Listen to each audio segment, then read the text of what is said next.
सबसे पहले तो आप मेरी एक बात सुन लो कि मैं कोई मोदी भक्त नहीं हूँ। जो मुझे सही लगता है मैं उसके पक्ष में वीडियो बनाती हूँ, पर इसका मतलब ये नहीं कि मैं अपनी अकलगिरी भी रख दूं। मेरी वफादारी इस देश से है, ना कि किसी पार्टी से। नया फरमान आया है अब मार्केट में, देशभक्ति का नया क्राइटेरिया सेट हो गया है। अगर आप अपनी बीवी को सोने का हार दिला रहे हो तो आप देश के खजाने के दुश्मन हो। अगर कढ़ाई में आप 2 चम्मच तेल ज्यादा डाल रहे हो तो आप इकोनॉमी में छेद कर रहे हो। और तो और अब तो ये भी कहा जा रहा है कि विदेश घूमने मत जाओ। मतलब गजब है, सारे नियम, सारी पाबंदी, सारी देशभक्ति सिर्फ मिडिल क्लास वालों के लिए बची है।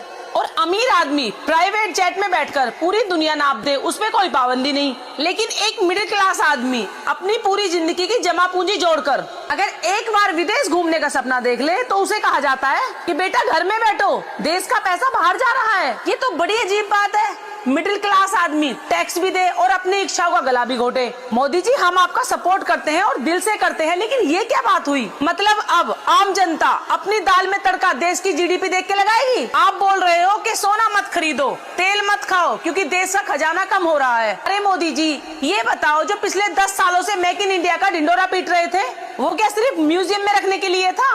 दुनिया में अमेरिका है, चीन है, जापान है, कभी सुना है कि कभी वहाँ का राष्ट्रपति टीवी पर आकर बोलता हो भाइयों बहनों, आज से चाउमीन में सोया सॉस कम डालना या पेरिस घूमने मत जाना क्योंकि हमारा इंपोर्ट बिल बढ़ रहा है? वहाँ की सरकारें रास्ता निकालती है, विकल्प देती हैं, और हमारे यहाँ जनता के पेट और सपनों पे ताला लगाने की बात होती है। गजब की इकोनॉमिक्स चल रही है साहब। कहते हैं सोना मत खरीदो, उससे डॉलर बाहर जाता है। अरे आप ही बताओ जनता क्या करे? सोना मिडिल क्लास का इंश्योरेंस होता है। मिडिल क्लास आदमी कभी शौक में सोना नहीं खरीदता। और अब बात आती है खाने के तेल की। अब क्या जनता उबला हुआ घास फूस खाना शुरू कर दे ताकि विदेशी मुद्रा का भंडार बचा रहे? विदेशी कंपनियों को टैक्स में छूट मिलेगी और नेता की रैलियों में करोड़ों उड़ेंगे और विज्ञापनों में करोड़ों खर्च होंगे, तब खजाना खाली नहीं होता।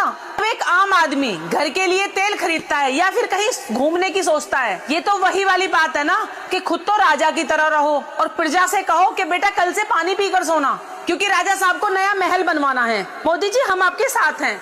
अगर देश को सुधारना है तो नीतियाँ बनाइए, जनता का निवाला और उसके सपनों को मत गिनिए, वरना कल को कोई ये भी कह देगा कि ज्यादा ऑक्सीजन यूज मत करो, ये हमें पेड़ लगाकर फ्री में नहीं मिल रही। अब आप ही बताओ, अगर यही सब चलता रहा तो एक दिन पासपोर्ट पर भी लिखा होगा कि विदेश जाना देशद्रोह है। और मोदी जी, ये गुस्सा नहीं है, एक आम नागरिक की पुकार है। हम चाहते हैं कि आप मजबूत हो, हमारा देश मजबूत हो, लेकिन देश का मिडिल क्लास इंसान मजबूर ना हो।